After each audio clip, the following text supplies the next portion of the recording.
Hello everyone and welcome to this week's reviews. Today I'm going to start by reviewing Luc Besson's adaptation of the long-running French science fiction comic book set in a future where multiple alien species coexist with humans. This is Valerian and the City of 1,000 Planets. The first thing that can certainly be said about Valerian is how pretty it is. This is wall-to-wall eye candy. And Besson has clearly worked super hard to transfer the world from the comics onto the screen. A lot of credit also goes to the visual effects artist from Weta Digital. The aliens are particularly impressive, as are the many locales they inhabit.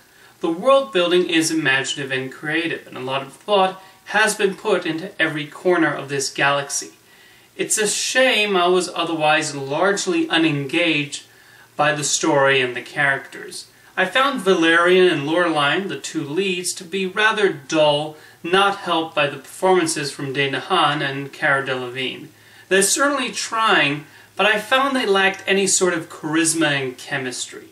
The script mostly falls into the trap of being full of exposition, technobabble, and diplomacy meant to beef up the world, but I instead found myself at a distance. The plot tries to mix serious stakes with goofiness, and that combination never truly meshed.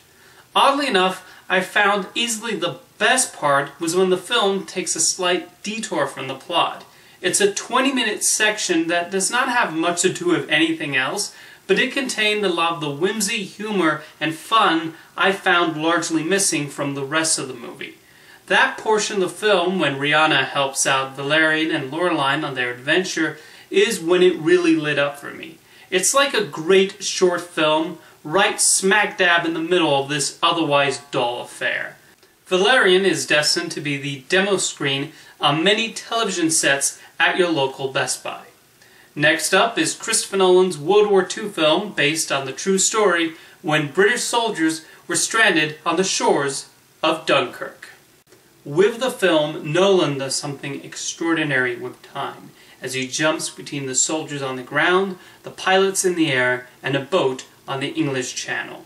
And through it all, he keeps things tense and thrilling. Credit also goes to editor Lee Smith, who stitches these sequences remarkably well in a way that still makes it easy to follow. Nolan really puts you in the thick of it all, carefully giving the proper time to all the central characters.